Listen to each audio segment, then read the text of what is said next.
Okay, welcome to another In the Geek Room. So I've just recorded my spoiler-free Endgame review. These are my notes. That I've been using. If I point out, okay, this side is spoiler-free. This side is the stuff which I'm going to discuss now. I apologize. I've just wrote these notes down because I've just had certain things I wanted to do. So you've obviously seen it. So if you're watching this, so there are spoilers. Big spoiler alert. By the time I post this, the film should have been out, if I'm right, 2 weeks. Like I said, I'm doing just under a week from the actual film's release. It is a 5-star film. So watch the spoiler-free review first, and then go to this one. And I absolutely love it. So it's a little bit more relaxed. I'm going to slow down a little bit. I just want to discuss like a few of the plot points. So I'm just going to go through from the notes. Yeah, okay, yay me. Like I said, these are spoilers right from the start. So it's been 2 weeks since the film came out. So just stop watching if you haven't seen the movie. It's better to just go see Avengers Endgame without any of the spoilers. And anything I'm discussing here is spoilers. So switch off now if you haven't, and come back to this. This is all my opinions and just stuff that I picked up. I'm not going to go on a lot about some of the more geekier aspects. But let's just get one thing out of the way. The kid at the end in Tony's funeral, if you haven't already looked it up, you probably have, is the same kid that was from Iron Man 3. That was the only thing I actually had to look up because, massive growth spurt since the third one. The kid's name was, I'm going to go see, this is the best thing about IMDb. Doing this in one take, just so, if you're wondering why I'm ranting on and going on a little bit like this, I'm not getting to the whole thing of it. This is the good thing about the internet, and there's also the down thing when it comes to movies, is you can actually find these things out instantly, but the downside is, people like to put spoilers on as soon as the film comes out. So it's like, yeah. I should have actually done this first. I realise that now. So yeah. Ty Simpkins, Harley Keener. Yeah, massive growth spurt since Iron Man 3. I just want to point out, notice Stan Lee. Stan Lee's cameo, absolutely perfect. It's you're waiting for his cameo to happen, and when it happened, it's perfect. And you just know he's coming before you see him. That's all I'm going to say about that. From the back of the car he's driving, absolutely fantastic, nice way. I've heard this is Stan Lee's last cameo in the MCU, and if it is, it's a perfect send off, and it's brilliant. And I mean, for me, it was Into the Spider-Verse. That's to me was perfection. His voice cameo in that one. So back to the matter of the hand. Just some of the plot points why Captain Marvel, great film, still showing in cinemas as I do this. Yeah. And Goose the cat, come on, I want to know what happened to Goose. Come on, bring Goose back, even if it's just a flashback. Goose the cat, the Flurkin. I have to make sure I spell it and say it right. Goose the Flurkin. I have a Funko Pop of him. Absolutely brilliant. I love it. Goose Funko Pop, absolutely fantastic. If you haven't got one, get one. It's hard to get a hold of, but brilliant he was. But just want to point out, from start to finish, perfect 3-act movie. I mean, that's the thing. You got the first pack, the Avengers dealing with the situation, with the loss of their friends when Thanos did the snap, and then you got get Thanos, end of first act, second act, the bulk of it, the plan, and the third act where they amp it all up, and it's like the end game, and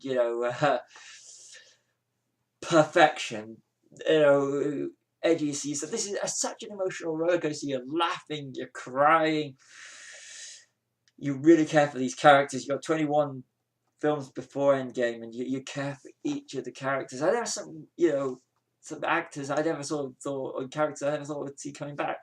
This is why going into it is absolutely superb. With Rene Russo back as Thor's mum, and the return of the Ancient One, and Natalie Portman as Jane Foster, and Robert Redford, Alexander Pierce. Never would have seen that coming because I thought Robert Redford had retired from acting. So that's all perfect.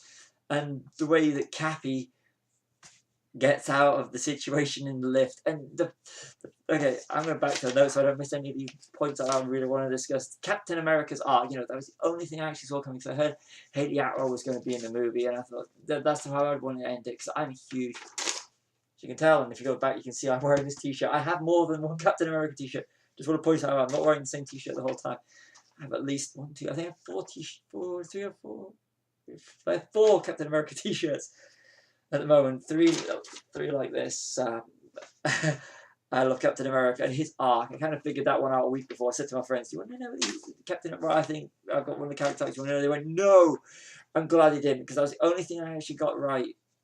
There's that I thought they would end it with where the captain ended. I feel comfortable talking about it. I'll be honest with you, because it's spoiler territory, and his arc is perfect. Tony's arc, didn't see that coming.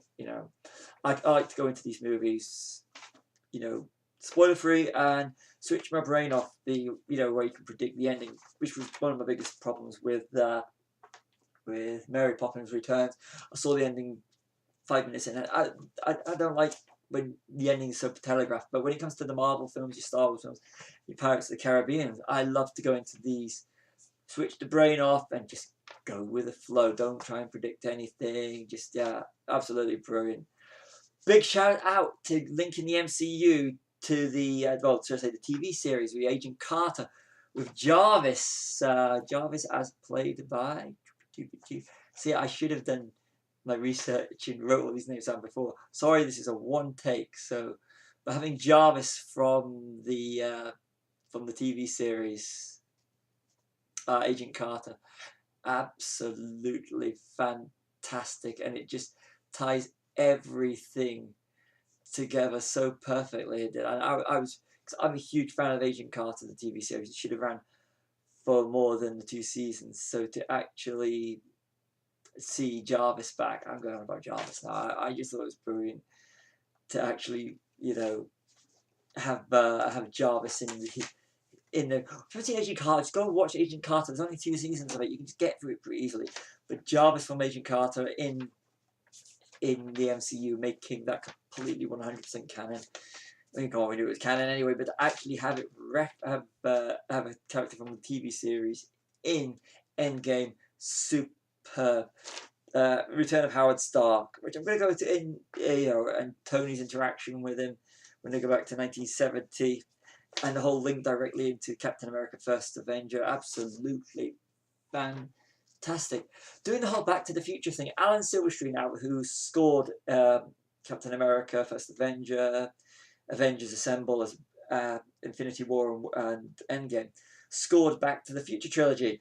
So the whole going into and referencing of Back to the Future and really going into Back to the Future Part 2, and doing something that hasn't been done really since Back to the Future Part 2, a film that they actually reference. And 2019 is 13th anniversary, 30th anniversary of Back to the Future Part 2. So it's kind of cool that they're going into previous movies, whereas Back to the Future Part 2 went into Back to the Future. This goes on. Endgame goes into multiple movies, and with Alan Silverstreet scoring it, superb. And I'm a huge Back to the Future fan as well, so I got such a major kick out of it. But on the subject of time travel, anyone get the reference to Sebastian Stan? They mention, I think it's Scott Lang or someone that mentions really good about time travel films. Hot Tub Time Machine, starring Bucky Barnes, the Winter Soldier, Sebastian Stan. I got such a buzz out of that, because I love Hot Tub Time Machine again. Like the time travel films, and Hot Tub Time Machine, absolutely hysterical. And the Chernobyl energy drink that sends them back in time with Sebastian Stan, spot on again. Another Back to the Future star, Crispin Glover, also in Hot Tub Time Machine. If anyone's saying geek or nerd as you're watching this, you're probably on your own thing. The name of the heist, the time heist, Ant-Man and Wasp heist movies. Got such a buzz out of that. I love Ant-Man and I love Ant-Man and Wasp. Brilliant films. So can't overstate how great these are. It's a shame we couldn't have had Luis and the ex-cons in it, but they weren't necessary to the storyline. Come on, we need another Ant-Man or Ant-Man Wasp movie. I loved it, and actually having the cast back, Michelle Pfeiffer and Michael Douglas. So yeah, I could go on and on about my favourite characters in this. the Lebowski references, Thor. I just thought that was absolutely fantastic. Iron Man, the original Iron Man, 2008, starred Jeff Bridges, and who played Obadiah Stane, who's also the Big Lebowski, and there's a few Big Lebowski references, and I just with Thor, who's Chris Hemsworth starred in Bad Times at the El Royale with Jeff Bridges, the dude El Duderino, the Big Lebowski, and the reference Tony Stark. I think it's right. Tony Stark says out the way Lebowski when he sees Thor. So I just got such a kick out of the Lebowski references because, of course, all those reasons I just said, yes, I love the Big Lebowski. I'm a Lebowski, you're a Lebowski. I get it. Fantastic. If you haven't seen the Big Lebowski, you wonder what the reference is, go see the Big Lebowski and go see the underrated. Well, I don't think it's underrated. It got a lot of good reviews, but definitely it was hard to get hold of it on Blu-ray for me. Bad Times at El Roy, absolutely fantastic film. And Chris Hemsworth, Thor, who plays Thor, is absolutely fantastic in it. I mentioned Bill on it. See, I'm going for my list. I'm sorry. The casting is superb. And getting back people you never thought you'd actually see it in the MCU again. Natalie Portman. I tell ya.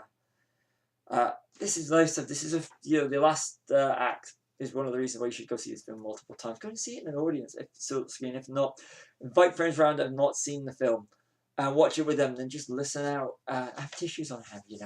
It's brilliant. When it gets to the last act, because I never saw Tony's arc coming, and it's just brilliant when you're sitting in the cinema because second and third time, people laughing along. The first screening, the hardcore audience got everything, and you like I said, as I do this, I have now seen it 3 times, and key moments you can't hear a pin drop. It's like you could hear a pin drop. I'll get the saying right. You hear a pin drop because the whole cinema is silent, and just for these moments, and bits where you can hear people crying, and it's superb. Everybody on the first screening where all the fans, the hardcore ones on the midnight screening were there, and you're talking a packed house for a midnight screening, which is unheard of. I've been in midnight screenings where it's hardly anyone there, but I've been to the packed ones, your Star Wars films. But none of them were like this one with Endgame. So, but being with the hardcore audience that got up just to sit through this movie at midnight is superb. It's also superb. See, with being an audience with kids, and the reaction. So it's kind of like, I remember saying to my fiance, because they showed the episode 9 Rise of Skywalker trailer, if I'd been 8 or 9 years old, at the same time I was into the Spider-Man comics as a kid, and Spider-Man is Amazing Friends cartoon. I'm now aging myself, I admit it. And when Return of the Jedi was out in '83, I'd have loved it. It was heaven for me. This would have been to have a Star Wars film and an MCU Marvel Spider-Man film out at the same time. I was a big fan of Secret Wars as well, so the comic book absolutely fantastic. If you haven't read it, fantastic film. Sorry, not film, fantastic comic books.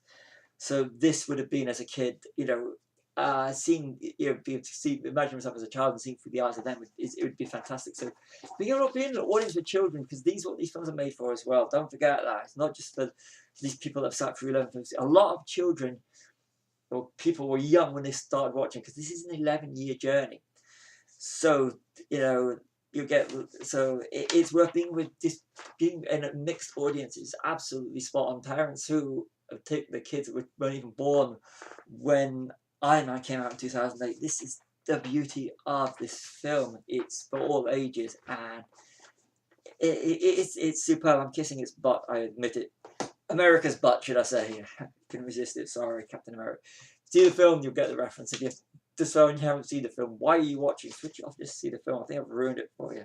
But I'm putting this on 2 weeks after it comes out. So, yeah, Nebula. See, Nebula's... Yeah, I love Nebula. I wrote Nebula down. So, Nebula. Karen Gillan, fantastic. One of my favourite characters in the MCU. And she's really came on in Infinity War and Endgame and Guardians of the Galaxy Volume 2. Her interactions with Gamora, absolutely spot on. And real hard the film when she holds Rocket's hand at the when she meets up with Rocket at the start. Superb after the mission and everything. Captain Marvel, got a shout out to Captain Marvel as well. Not in it much, but she's in it where she counts. So superb. So yeah, see Captain Marvel first before you see this. So yeah, but I want Nebula. And nice to see Karen Gillan having a beefed up role in this movie, so I like Karen Gillan. Hopefully, I can't wait to see where they go with Guardians of the Galaxy Volume 3.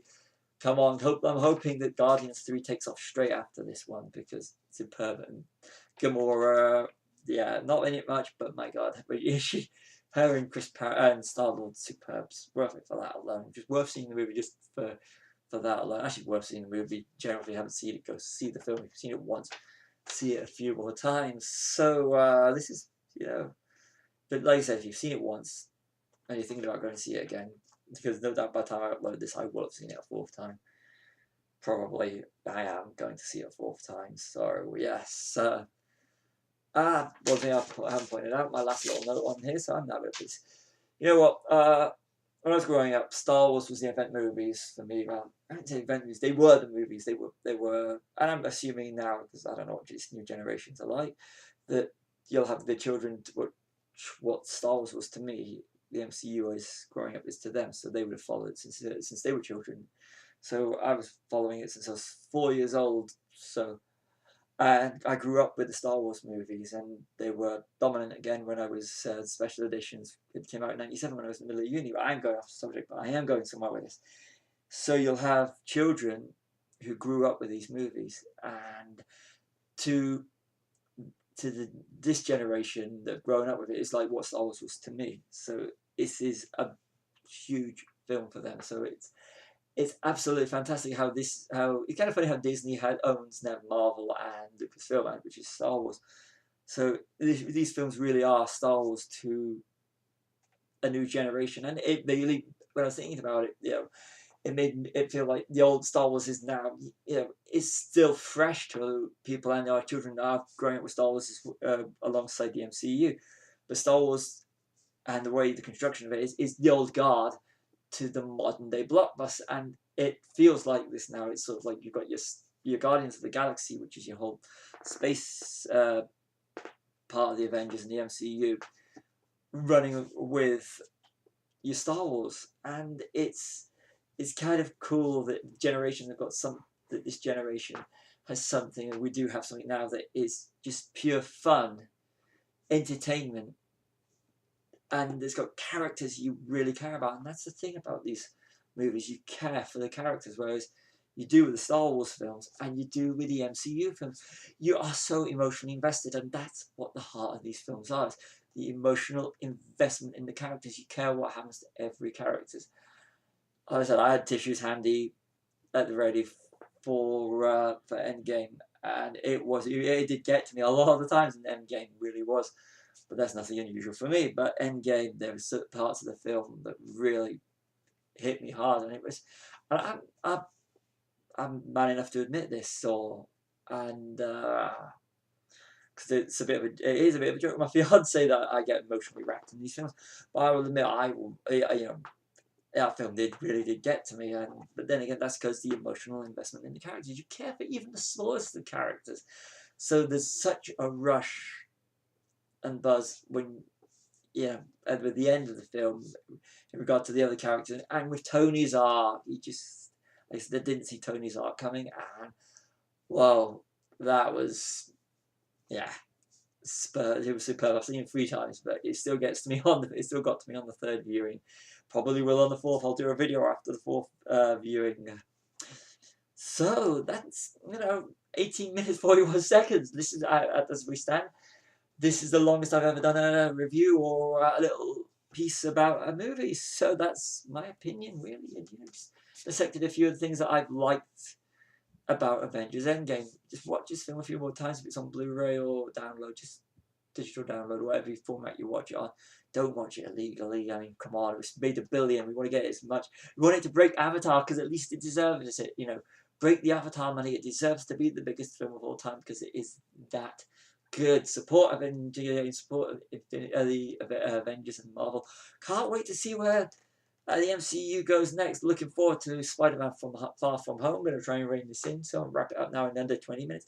So that's been my spoiler-free, well, not spoiler-free, no spoilers, been my spoiler-loaded Endgame review type things, 5-star review, whatever you want to call this, a dissection, whatever. So see you all in another In the Geek Room video. So go see Endgame. See you all soon. Bye.